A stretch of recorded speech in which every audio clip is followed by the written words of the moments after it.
지난 5월 23일은 제가 뉴욕에 온 지 이제 만 9년이 되는 날이었습니다. 그래서 스스로 그날 물었습니다.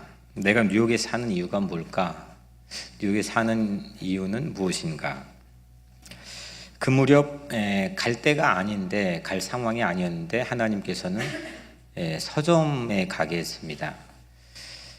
정말 갈 상황이 아니었는데 정말 예기치 않게 제 발걸음이 저도 이상할 정도로 서점에 갔습니다.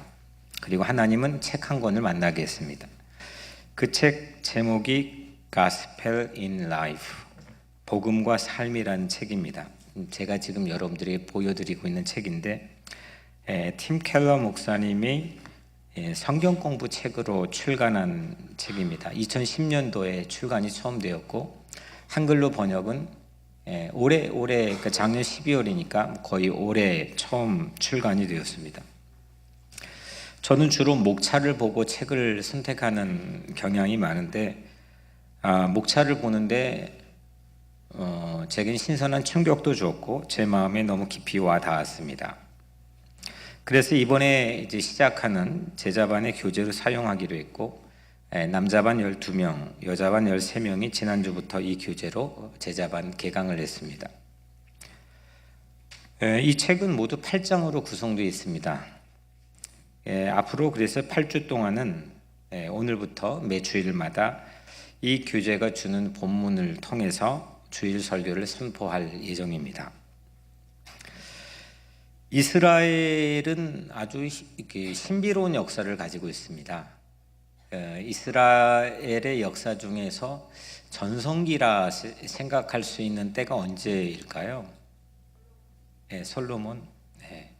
또 언제일까요? 다윗. 맞습니다.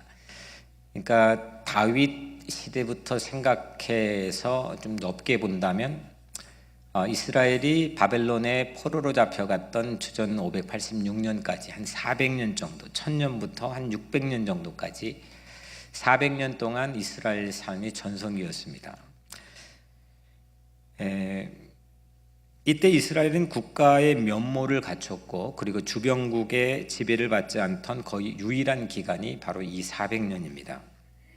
그 전에 400년은 이집트의 노예에서 해방된 출애굽 시대부터 사사시대까지, 주전 1400년부터 한 1000년까지 400년 동안은 이 국가의 면모를 갖추기 위해서 노예로부터 노예 떼를 벗고, 헌법도 율법도 노예 떼를 벗는 새로운 기간과 틀을 갖추고, 이런 때가 한 400년 정도 됩니다. 그 후에는 이스라엘, 그러니까 주전 586년 이 전성기를 지난 그 뒤에는 이스라엘은 나라를 잃어버리거나 포로로 끌려갔거나 국토를 잃어버리거나 아니면 식민지의 통치를 받던 그런 시대였습니다. 전부가 그랬습니다. 성경에 나와 있는 5가지 제국, 아시리아, 바벨론, 페르시아, 그리스, 로마, 이 5가지 제국의 시대를 세계사를 거치면서 그 제국으로부터 시달림을 받았던 민족이 이스라엘 백성들입니다. 심지어 예수님 시대에도 로마에게 나라를 빼앗기고 식민지의 신탁 통치를 받았습니다. 2주 전에 설교했던 마사다 전쟁, 주후 73년이죠. 그 마사다 전투 후에, 그리고 최근에 현대 이스라엘이 건국하게 된 1947년까지 2000년 동안이나 국토를 잃어버린 채 떠돌이로 살았던 백성이 이스라엘 백성입니다. 그래서 이스라엘 전성기는 고작 400년이고, 그리고 그 끝자락, 그 전성기의 가장 끝자락이 주전 586년 바벨론의 포로로 끌려갔을 때입니다. 이 무렵에 예레미야가 활동을 합니다. 절벽 끝자락에 서 있는 운명의 순간에 눈물의 예언자로 알려진 예레미야는 바벨론 도시에 포로로 끌려간 동포들에게 편지 한 통을 씁니다. 그래서 오늘 우리가 읽은 내용이 편지인데, 1절부터 3절까지는 편지를 보낸 사람, 편지를 받는 사람, 편지를 전달한 사람, 이런 사람들의 구체적인 이름이 등장하고, 그리고 그때가 언제인지 왕의 이름을 통해서 우리에게 시기를 알려줍니다. 그리고 그 뒤에 4절부터 14절까지는 눈물의 편지 전문을 실어놓고 있고 오늘 우리가 읽은 내용입니다. 이 편지의 내용인즉슨 이스라엘이 앞으로 70년 동안 세계 초강대국 바벨론이라고 하는 도시에서 살아야 되는데 그 바벨론이라는 도시에 살아야 될 이유를 이 편지는 밝혀줍니다. 이 우리가 읽은 이 편지 한 통인 이 본문은 지금으로부터 2600년 전입니다. 대략 2600년 전의 시간임에도 불구하고 오늘 우리가 사는 뉴욕에 사는 영적인 이유가 뭘까? 왜 우리는 뉴욕에 살까? 이 이유에 대한 답을 하나님께서 우리에게 분명하게 지시해 줍니다. 그들이 거기서 살아야 될 이유를 세 가지로 말하고 있습니다. 첫 번째는 하나님께서 명령하셨기 때문에 그들은 거기 살았습니다. 두 번째, 하나님께서 인도하셨기 때문에 그들은 거기에 살았습니다. 세 번째, 하나님과의 관계를 회복하기 위해서 그들은 거기에 살게 되었습니다. 왜 여기 있는지 알지 못할 때 우리는 열정이 식어버립니다. 동기부여도 안 되고 삶에 대해서 열정이 식어져 버리죠. 내가 왜 이 가정에 있지? 내가 왜 이 직장에 있을까? 이런 이유를 분명하게 알지 못하면 삶에 큰 혼란이 닥쳐옵니다. 그리고 하고 있는 일에 대한 열정과 열심이 없어집니다. 그래서 오늘 아주 중요한 하나님께서 중요한 작업을 우리에게 하도록 인도하십니다. 우리가 왜 뉴욕에 살고 있는지, 왜 우리가 여기에 있는지 그 사실을 오늘 본문을 통해서 여러분들이 깨달아서 여러분들의 삶에 하고 있는 일과 여러분들이 살고 있는 모든 거주지에 새로운 회복과 열정이 있게 되기를 주님의 이름으로 간절히 축복합니다. 먼저 첫 번째입니다. 그들은 거기에 살았던 이유가 하나님께서 명령하셨기 때문입니다. 하나님이 명령하셨기 때문에. 오늘 본문에 보니까 6차례에 걸쳐서 이는 여호와의 말씀이니라. 여호와께서 말씀하시기를. 하나님께서 말씀하셨다라고 하는 권위 자체를 오늘 예레미야는 이 편지에서 유독 강조를 반복해 하고 있습니다. 하나님은 이 바벨론의 도시에 포로로 끌려갔던 이스라엘 백성에게 어떤 지시들을 명령하셨느냐? 세 가지를 명령합니다. 세 가지를 명령하는데 먼저 첫 번째로 5절 말씀을 우리 같이 한번 다시 읽겠습니다. 5절입니다. 시작. 너희는 집을 짓고 거기에 살며 텃밭을 만들고 그 열매를 먹으라. 아멘. 너희는 집을 짓고 거기에 뭐라고 했죠? 살며, 거기에 살라는 겁니다. 거기는 어디입니까? 바벨론 도시입니다. 이 바벨론 도시는 한 당시 120만 명이 살았던 걸로 추정이 되고 세계 제1의 도시입니다. 그리고 사막 한복판입니다. 사막 한복판에 지금도 여러분들 좀 자료를 조금만 유튜브를 찾아보면은 그 다큐멘터리 같은 게 나오는데 그 유명한 공중정원, 그러니까 그 사막 한복판에 기가 막힌 나무들이 신비롭고 아름답게 있는 그런 땅, 그리고 수로가 어떻게 그때 당시 도시 계획과 도시 개발을 이렇게 했을까 지금의 학자들도 궁금해할 정도로 기가 막힌 그런 가꾸어져 있는 그런 도시가 바벨론입니다. 그런데 그 바벨론에 살며 하나님께서 포로로 끌려간 이스라엘 백성에게 예레미야를 통해서 말씀한 겁니다. 거기에 살며 그 도시에 정착하라는 겁니다. 그 도시에 정착하라. 장기간 이 정착할 수 있는 계획을 세우는 표식으로 두 가지를 제시합니다. 집을 짓고, 너희는 집을 짓고 거기에 살며 텃밭을 만들고. 집을 짓는데 이게 금방 떠날 사람이 집을 짓거나 집을 살 필요가 있겠습니까? 네, 오늘 하나님께서는 거기에 집을 짓고 너희 과수원을 만들어서 열매를 먹으면서 그곳에 정착해라. 이게 첫 번째 하나님께서 주신 명령입니다. 그런데 그들은 사실은 그 도시에 정착하는 게 만만치 않습니다. 우선은 내가 정착하고 싶어도 정착하기 어려운 매우 어려운 난관들이 곳곳에 숨겨져 있습니다. 그들은 포로로 끌려왔습니다. 신분이 불안정합니다. 경제적 주도권이 없습니다. 뭘 하려고 해도 마음껏 할 수가 없습니다. 언어가 서툽니다. 문화가 익숙하지 않습니다. 그 도시에 정착하는 것은 우리 이민 1세대들이 이 미국에 와서 정착했던 어려움과 비교해도 훨씬 더 쉽지 않았던 걸로 우리는 추정할 수가 있습니다. 정착이 좀 길이 열렸다 싶더라도 아마 정착하기 싫었을 것 같습니다. 자기를 포로로 끌고 온 적대 국가의 도시입니다. 그곳이 아무리 화려하다 할지라도 그곳을 보는 순간순간마다 자기의 가족을 잃어버리고 자기의 삶의 주권을 잃어버리고 자기의 신앙을 잃어버리게끔 강요당하는 그 도시에서 그들은 정말 살기 싫었을 겁니다. 그런데 하나님께서는 첫 번째 명령을 내렸습니다. 거기에서 집을 짓고 살고 텃밭을 만들어라. 도시에 정착하라 이겁니다. 두 번째로 도시에서 어떻게 할 것인지에 대한 명령을 주시는데 우리 6절을 한번 같이 읽겠습니다. 6절 말씀입니다. 시작. 아내를 맞이하여 자녀를 낳으며 너희 아들이 아내를 맞이하여 너희 딸이 남편을 맞아 그들로 자녀를 낳게 하여 너희가 거기에서 번성하고 줄어들지 아니하게 하라. 아멘. 그러니까 거기에서 번성하고 줄어들지 아니하게 하라. 두 번째 명령을 이스라엘 백성에게 동포들에게 주셨습니다. 번성하고 숫자가 증가하라. 결혼해서 자녀를 낳고 그 자녀가 또 결혼해서 자녀를 낳아라.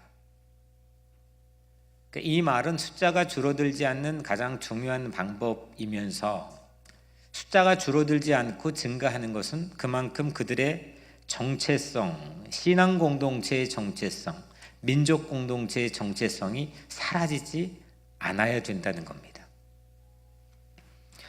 그들만의 영적 정체성을 잃지 않고 번성하라, 강해져라 이런 명령을 주셨습니다. 물론 오늘 우리가 사는 이 뉴욕이라는 도시에서도 동일한 이 명령을 오늘 여러분들이 읽었기 때문에 하나님께서 읽게 하셨기 때문에 여러분들에게 주시는, 여러분들이 듣고 있기 때문에 여러분들에게 주시는 말씀입니다. 세 번째로 우리 7절을 한번 같이 읽겠습니다. 7절입니다. 시작. 너희는 내가 사로잡혀 가게 한 그 성읍의 평안을 구하고 그를 위하여 여호와께 기도하라. 이는 그 성읍이 평안함으로 너희도 평안할 것입니다. 아멘. 그 성읍의 평안을 구하고 영어 성경에 city, 그 도시에 명백하게 컨트리라고 되어 있지 않고 city, 도시의 평화, 피스를 구하라.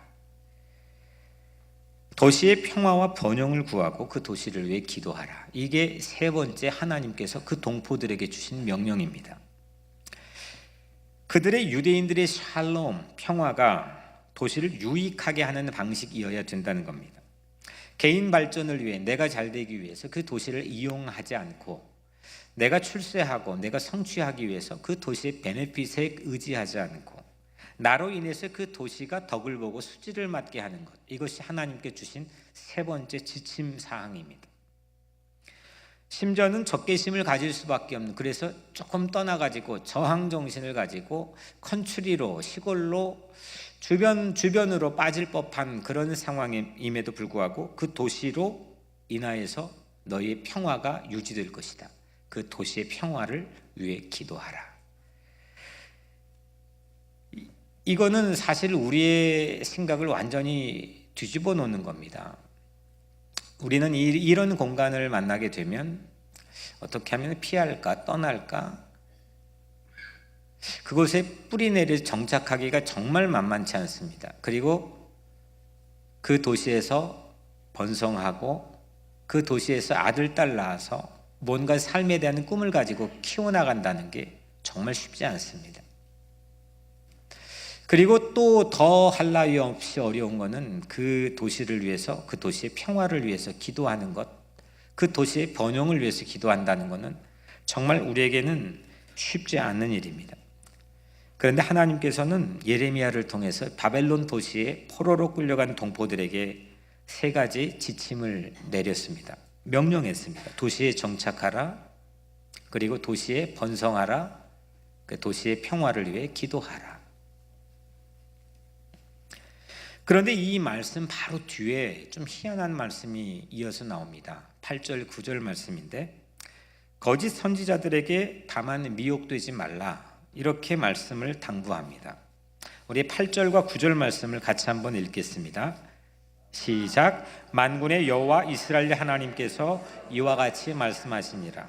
너희 중에 있는 선지자들에게와 점쟁이에게 미혹되지 말며 너희가 꾼 꿈도 고지 듣고 믿지 말라. 내가 그들을 보내지 아니하였어도 그들이 내 이름으로 거짓을 예언함이라. 여호와의 말씀이니라. 아멘.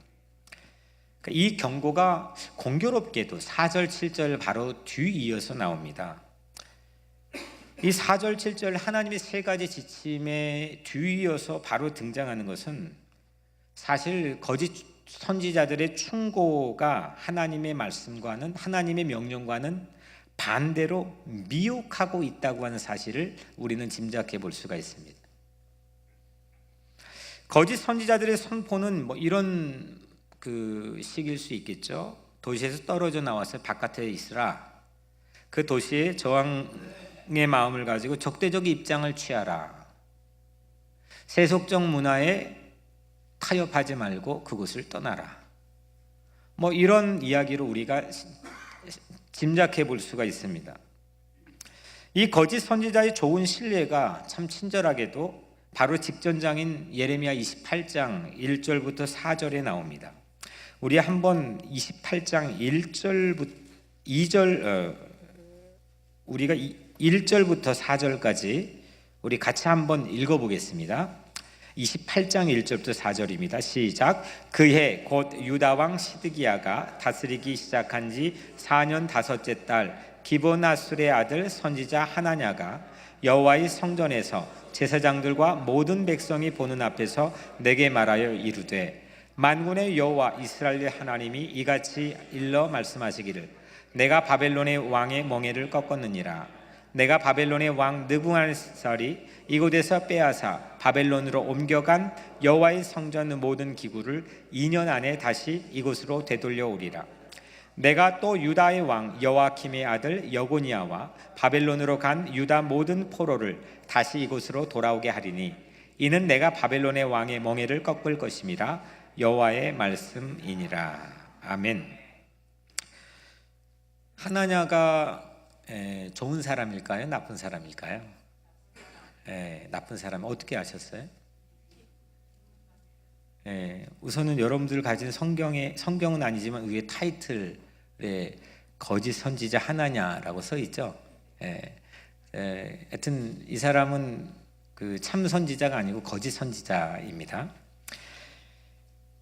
그런데 이 사람이 우리를 혼동스럽게 만드는 게 만군의 여호와 이스라엘 하나님이 말씀하셨다고 말씀합니다. 그리고 그 말의 끝도 이는 여호와의 말씀이니라. 아주 동일한 문구로 당시 예언자들이 사용했던, 이건 동일한 공식적인 어투입니다. 이걸로 그거를 확 하고 감싸 놓았습니다. 더 우리를 혼란스럽게 하는 것은 만약에 이 하냐냐가 했다고 하는 말이 없고, 그러니까 1절이요, 28장에는 1절이 없고 29장에서는 1절과 2절, 3절이 없다면, 이쪽은 하나냐가 했다는 말이 없고 이쪽은 예레미야가 했다는 말이 없다고 한다면, 그 내용만 가지고서는 만약에 그걸 여러분들이 보여준다면 누가 참 예언자고 누가 거짓 예언자인지 이게 쉽게 분간이 과연 갈 수 있을까? 왜냐하면 하나냐는 지금 너희들 포로로 끌려가는데 2년 안에 너희 고국으로 돌아갈 것이다. 그리고 너희들이 빼앗겨서 성전 안에 있는 모든 기구들이 빼앗겼는데 그거 가지고 2년 안에 돌아가게 될 것이다. 하나냐가 말했습니다.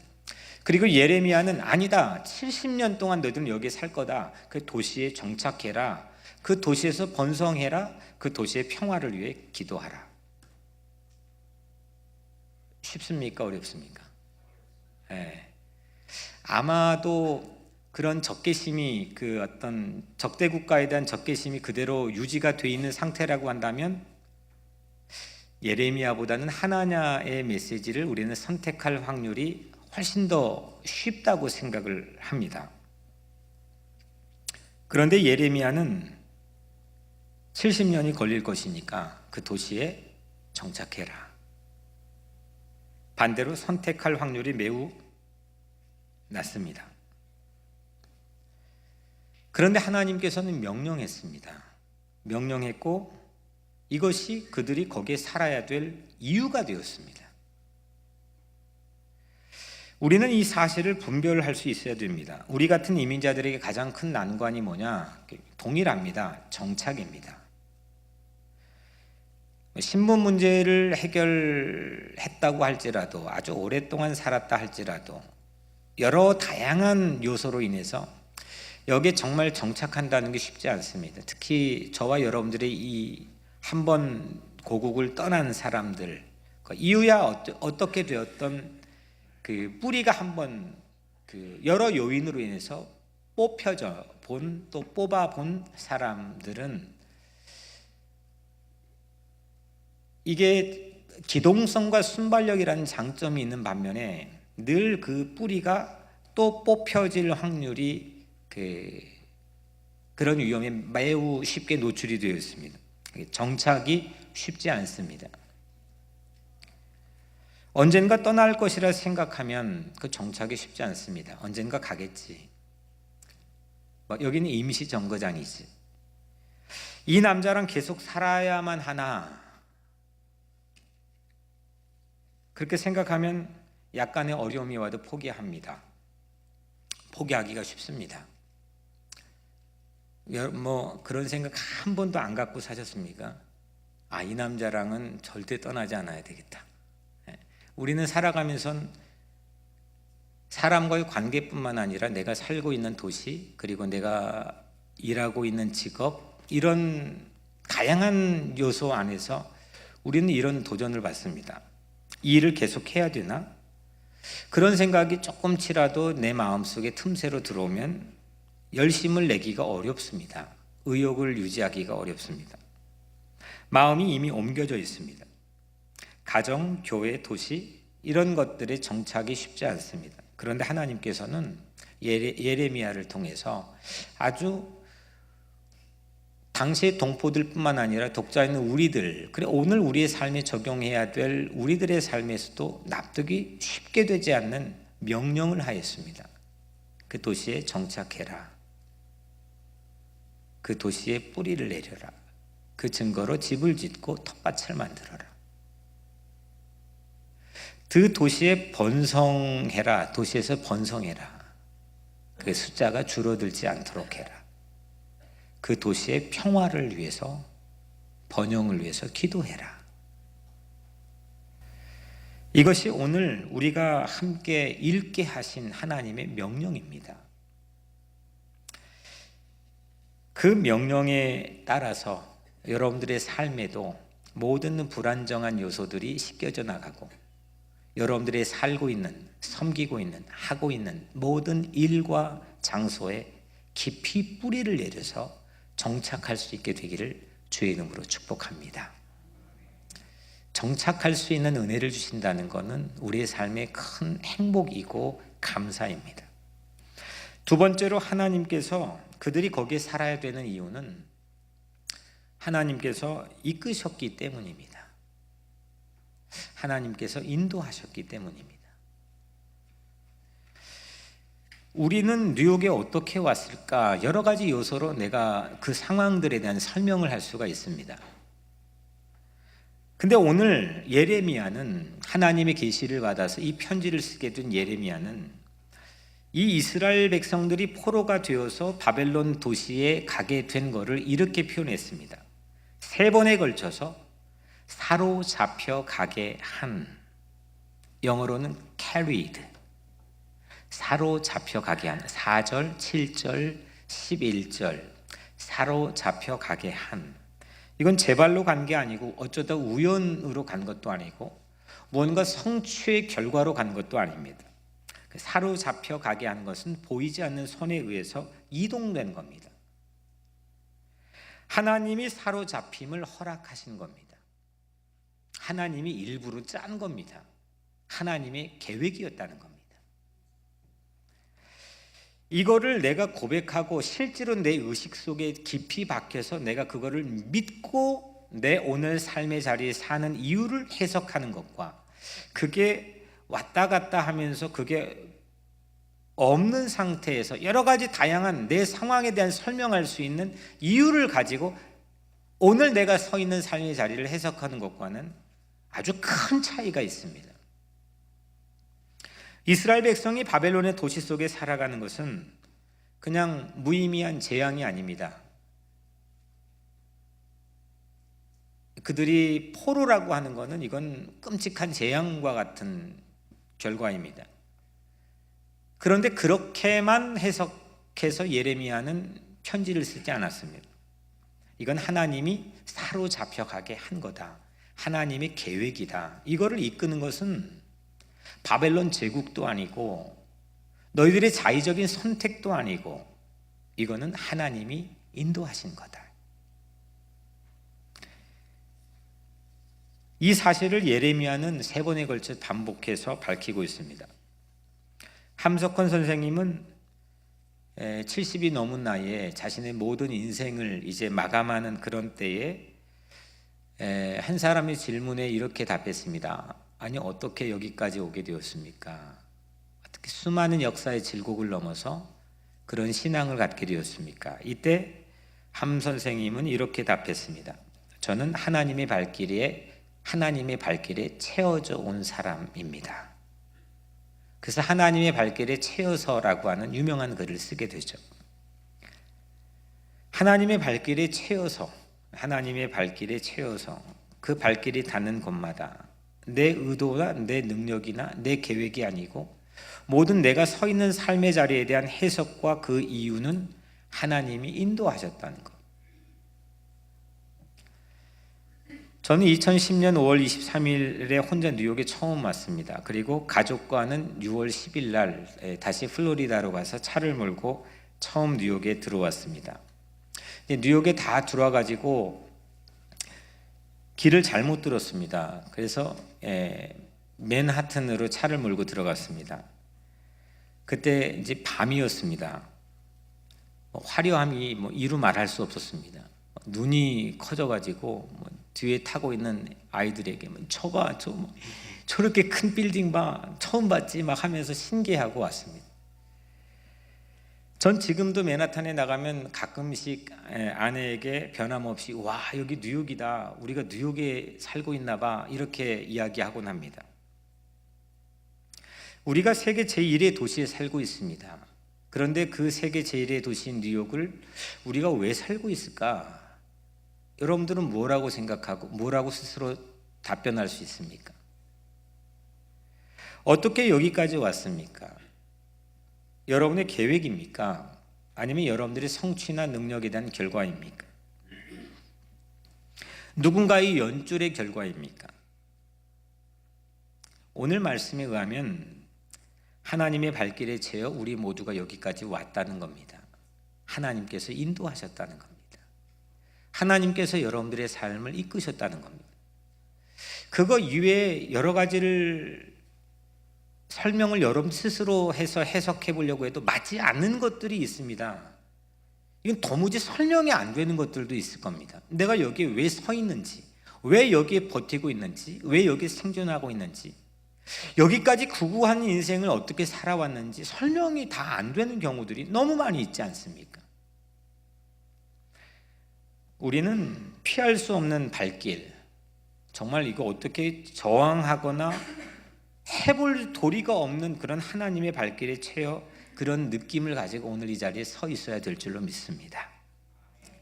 두려움과 평화, 슬픔과 감사, 부끄러움과 자랑이 서로 우리의 삶에 엉켜있고 뒤섞여 있을지라도 그래도 괜찮습니다.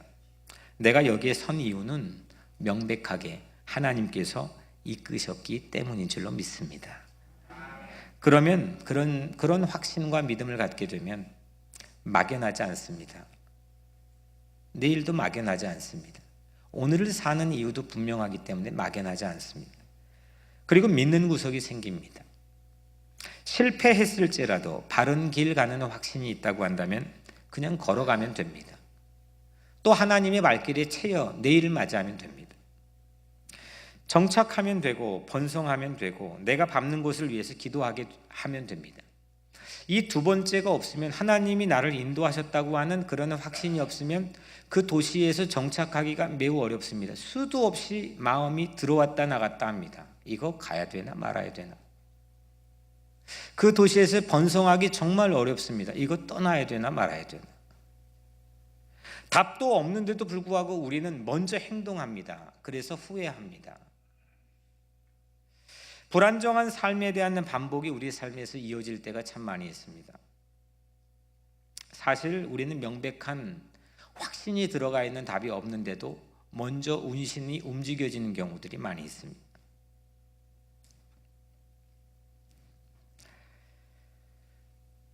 정착하게 되고 번성하고 그리고 내가 밟는 곳을 위해서 기도하게 되는 것은 하나님께서 오늘 이 자리까지 우리를 이끄시고 인도하셨다고 하는 확신에서 오는 삶의 열매라고 생각합니다. 그런데 내가 이 모든 책임을 고스란히 져야 된다면, 내가 이걸 책임져야 된다면, 이건 내가 여기 온 이유를 나 스스로 설득하기 위해서 내가 거기에 대한 책임을 져야 된다면, 내가 있는 도시, 내가 있는 교회, 내가 있는 가정과 적대적일 순간이 생깁니다. 컨플릭트가 생깁니다. 그리고 책임에 대해서 무거운 짐을 지게 됩니다. 그런데 오늘 하나님의 말씀을 통해서 우리에게 깨닫게 하시는 것은 하나님께서 여러분들을 인도해 주셨다는 겁니다. 하나님께서 여러분들을 이끄셨고 오늘 우리를 만나게 하셨다는 겁니다. 하나님의 발길에 채이면, 그래서 이런 고백이 찬양으로 터져나오지 않겠습니까? 나의 갈 길 다가도록 예수 인도하시니 어려운 일 당한 때도 족한 은혜 주시네. 나는 심히 고단하고 영혼 매우 가라나 나의 앞에 반석에서 샘물 나게 하시네. 나의 앞에 반석에서 샘물 나게 하시네. 나의 갈 길은 주님이 인도하시는 줄로 믿습니다. 어려운 일 당할 때에도, 정말 난관에 부닥칠 때에도 필요한 은혜를 준비해 주시는 분은 주님이신 줄로 믿습니다. 고단하고 상한 심령이 되고 가란 순간이 있을지라도 반석에서 샘물을 나게 하시는 분은 하나님이신 줄로 믿습니다. 오늘 이것이 우리가 뉴욕에 사는 이유입니다. 첫 번째는 하나님이 명령했기 때문에, 하나님이 거기에 정착하라고 명령해서 오늘 우리에게 듣고 또 읽게 했기 때문에, 두 번째는 하나님께서 우리를 이곳까지 이끄셨다고 하는 믿음이 우리에게 있기 때문에, 세 번째 마지막으로 우리는 그들이 거기에 살게 된 세 번째 이유는 하나님과의 관계를 회복하기 위해서입니다. 이스라엘 백성들이 바벨론 도시로 들어오게 되었습니다. 그리고 바벨론 도시를 변화시키게 되었습니다. 당시 바벨론 도시에 하나님을 아는 사람이 있었을까요? 없었을까요? 이 사람들이 들어가기 전에, 포로들이 들어가기 전에 그 바벨론 도시에 하나님을 아는 사람들이 있었을까요? 없었을까요? 지금의 바로 바그다드에서 바로 옆에 있습니다. 그 한 80km 떨어져 있는 이 지역에 있는 그 바벨론까지 오려면 정말 엄청난 거리를 걸어서 왔을 텐데, 그 도시는 그 사막 한복판에 정말 신비로운 도시입니다. 그 공중정원을 비롯해서 여러 요소 때문에 그 궁은 아주 신비로움의 대명사처럼 사람들에게 인식이 되고 있습니다. 근데 그 많은 사람들이 살고 있는 세계 제1의 도시에 하나님을 아는 사람이 단 한 사람도 없었습니다.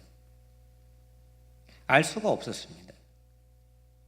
그리고 세상의 힘과 권력과 무력으로 주변의 모든 사람들을 못 살게 했습니다.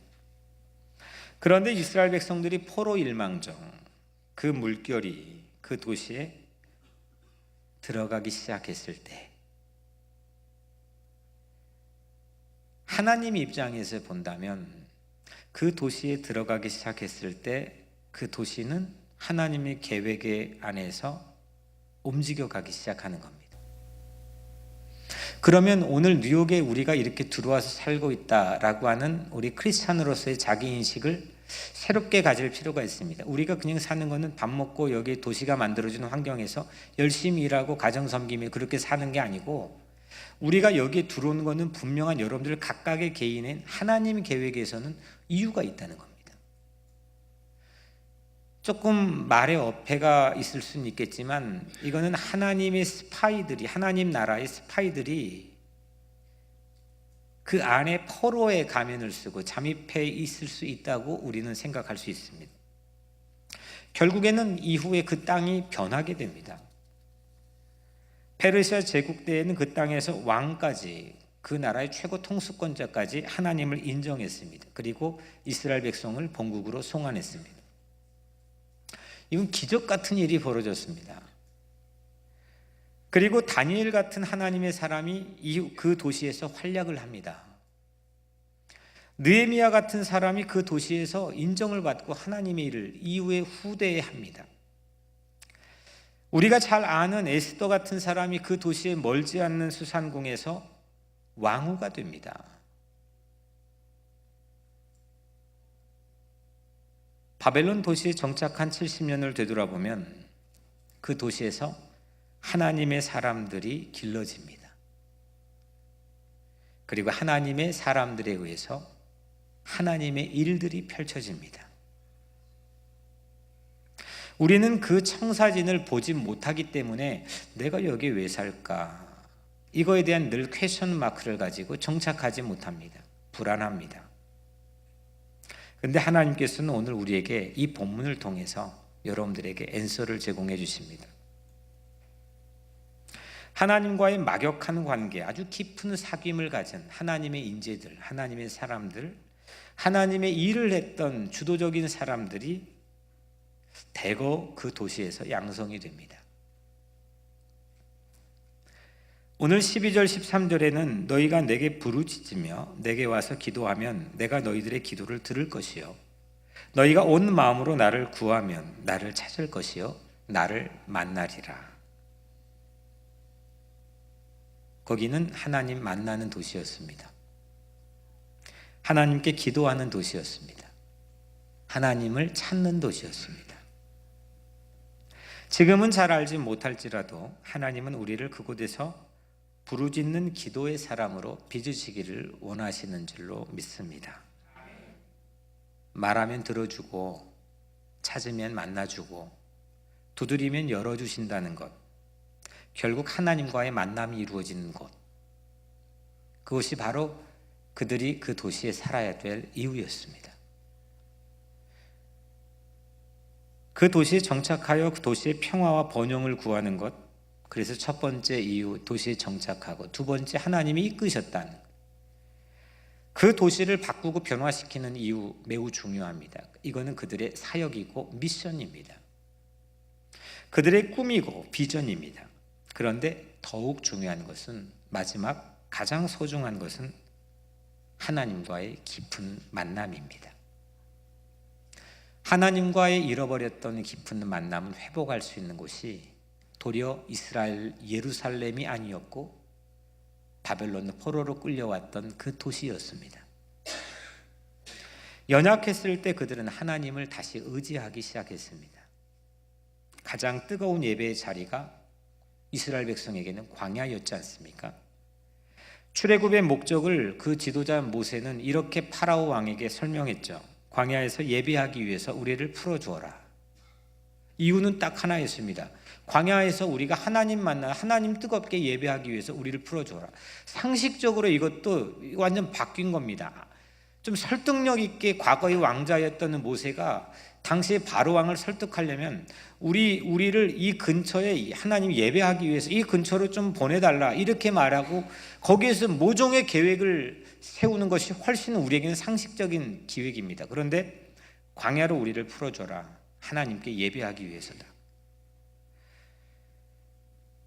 우리가 뉴욕에 사는 이유는, 광야 같은 이 뉴욕에 사는 이유는 하나님을 깊이 만나기 위함인 줄로 믿습니다.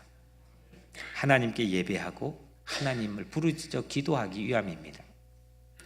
하나님과의 관계 회복을 위해서 우리는 뉴욕에 살고 있습니다. 하나님 없으면 어느 정도는 답을 낼 수도 있는 게 있겠죠. 어느 정도는 우리의 합리적인 이성과 경험을 통해서 우리의 삶의 답이 되는 게 있겠죠. 하지만 다 풀지 못하지 않습니까? 다 해결이 되지 않지 않습니까? 하나님과의 만남과 하나님 관계 회복을 위해서 우리는 뉴욕에 살고 있습니다. 그러면 나의 생활의 중심이 바뀌어지죠. 하나님 만나는 자리가 뉴욕의 중심이 되는 겁니다. 타임스퀘어가 뉴욕의 중심이 아니고 하나님 만나는 자리가 뉴욕의 중심이 되는 겁니다. 여러분들이 가정에서 하나님을 만난다면 그 가정이 뉴욕 전체의 중심이 되는 거고, 여러분들이 교회에서 하나님 앞에 부르짖어 기도하며 주님 만나면 그 교회가 여러분들의 중심이 되는 겁니다. 여러분들이 정말 내가 여기 왜 직장을 이거 다니지 모르겠어, 미치겠어 생각하면서 100번 그만두고 싶은 마음이 굴뚝굴뚝 올라왔던 직장일지라도 오늘 이 말씀에 의해서 그곳이 하나님 만나는 장소로 바뀌어진다면 거기가 뉴욕의 중심이 되는 겁니다. 잃어버린 하나님과의 만남, 잃어버린 하나님과의 사랑, 뜨거운 사랑을 회복할 수 있는 그런 도시가 여러분들이 살고 있는 곳이 되기를 축복합니다. 부르짖어 기도합시다. 온 마음으로 하나님을 찾읍시다. 있는 힘을 다해서 하나님을 향해 문을 두드립시다. 이거 이외에는 답이 없습니다. 그곳에서 하나님께서는 그런데 참 고맙게도 오늘 약속해 주셨습니다. 만나주시겠다고, 들어주시겠다고. 하나님은 우리를 만나주시기 위해서 누구를 우리에게 보내주셨죠? 독생자 예수 그리스도를 보내주셨습니다. 하나밖에 없는 아들, 하나님 자신의 분신과 같고 하나님 자신이신 아들 예수 그리스도를 세상에 보내주셨습니다. 하나님이 세상을 이처럼 사랑하사, 그 세상은 하나님에게 등 돌렸던 세상입니다. 하나님 싫어했던 세상이고, 그 세상은 하나님과 관계를 맺을 만한 퀄리파이가 안 되는 세상입니다. 하나님 앞에 이 정도면 되지 않습니까? 이 정도 준비하면 되지 않습니까? 말할 만한 자격이 전혀 없는 세상입니다. 그런데 그 세상을 하나님은 이처럼 사랑했습니다. 이처럼은 아들을 내어주기까지 사랑했다는 겁니다. 전부를 내어주기까지 하나님은 사랑했다는 겁니다. 하나님은 그렇게 그 도시에 사랑했고, 그 아들 예수는 그 땅의 도시, 세상의 도시에 정착했습니다. 이것이 바로 하나님의 사랑입니다. 예수 그리스도는 이 땅의 도시에 정착했고, 예수 그리스도를 믿는 모든 자마다 하나님의 아들과 딸들이 되도록 번성하게 했습니다. 영적인 하나님의 자녀들이 세상에 가득하게 했습니다. 우리가 살고 있는 뉴욕을 포함한 이 세상 전체 지구촌은 오늘 요한복음 3장 16절 말씀에 의하면 마치 당시의 바벨론과 같은 곳입니다. 전체가 바벨론입니다. 그런데 하나님은 그 바벨론에 정착하셨습니다. 그리고 그곳에 피를 흘렸습니다. 그리고 그곳에 묻혔습니다. 자기의 삶의 모두를 쏟았습니다. 그래서 세상에 불안하고 걱정한 모든 자마다 염려하지 말라, 하나님을 믿으니 또 나를 믿으라, 이렇게 말씀해 주셨습니다. 우리들이 뉴욕에 사는 이유가 무엇입니까? 오늘 이 말씀을 듣기 전에는 여러분들의 마음에 무엇이었습니까? 그리고 오늘 이 말씀을 함께 나누고 하나님께서 듣게 하셨는데 이 말씀을 들은 이후에 여러분들의 뉴욕에 사는 이유는 무엇입니까? 그 이유가 분명치 않으면 우리는 늘 죽을 때까지 불안할 겁니다. 불안정할 겁니다. 그런데 우리가 뉴욕에 사는 이유는 첫째, 하나님이 명령했기 때문입니다. 두 번째는 하나님께서 인도하셨기 때문입니다. 세 번째는 하나님과의 깊은 만남을 위해서입니다. 하나님께서 명령하셔서 우리는 도시에 정착합시다. 이 도시에 정착합시다. 그리고 도시에서 번성합시다. 영적으로 우리의 자녀들이 이 교회를 통해 출산되도록, 이 교회가 자궁이 되도록, 그렇게 영적인 자녀들을 출산할 수 있도록 전도합시다. 그리고 우리가 살고 있는 이 도시의 평화와 번영을 위해서 기도합시다. 이 도시에 하나님을 알지 못할 뿐만 아니라 보호처가 필요하고 연약한 수많은 이웃들을 축복하고 그들의 평화를 위해서 기도합시다. 하나님께서 인도하신다는 믿음을 갖기 위해서 우리는 하나님의 발길의 체인, 이 거부할 수 없는 하나님의 발길의 체인, 필링을 우리의 삶의 DNA에 간직합시다. 그리고 하나님을 만나고 하나님의 관계를 회복하는 뉴욕의 중심이 바로 내가 서 있는 삶의 자리라는 걸로 새롭게 내 사고를 바꿉시다. 사랑하는 교우 여러분, 쉽지 않은 일입니다. 뿌리를 내린다는 것. 자신만만하게 내가 여기 정착할 곳이라고 생각한다는 것, 하나냐냐 아니면 예레미야냐. 사실은 우리 살아가면서 매우 어려운 분별력을 우리에게 선택지로 요구합니다. 하지만 오늘 주님은 무턱대고 우리에게 읽게 했습니다. 6번 반복되어 나온 예레미야 편지를 통해서 우리에게 명령했습니다. 정착해라. 뿌리를 내려라. 도시의 평화와 번영을 위해서 기도해라. 그리고 숫자가 줄어들지 않도록 번성해라. 이것이 바로 서진의 가치입니다. Go West. 도시를 향해 가는 서진의 서쪽 향해 맨하탄을 향해 가는 가치입니다. 지금 여러분들의 가정에서도, 지금 우리가 있는 교회에서도, 지금 여러분들의 도시에서도 하나님의 인도하심을 믿으면서 하나님을 사랑하고 이웃을 사랑할 수 있게 되기를 주님의 이름으로 간절히 축복합니다. 기도하겠습니다. 은혜로우신 아버지 하나님, 감사합니다. 우리가 사는 이유를 알지 못할 때 우왕좌왕하게 됩니다. 그리고 불안하게 됩니다. 그리고 그 선택을 강요받는 순간이 너무 싫고 힘이 듭니다. 버겁고 그 책임의 무거움이 우리를 억누릅니다. 하지만 하나님, 오늘 주님께서 예레미야를 통하여 주신 이 편지를 읽게 했습니다. 우리가 왜 뉴욕에 사는지 우리가 깊이 묵상하고 새로운 답을 가지고 하나님, 내일부터 우리 살아가는 삶이 새로워질 수 있도록 우리를 축복하여 주옵소서. 예수 그리스도의 이름으로 간절히 기도드리옵나이다. 아멘.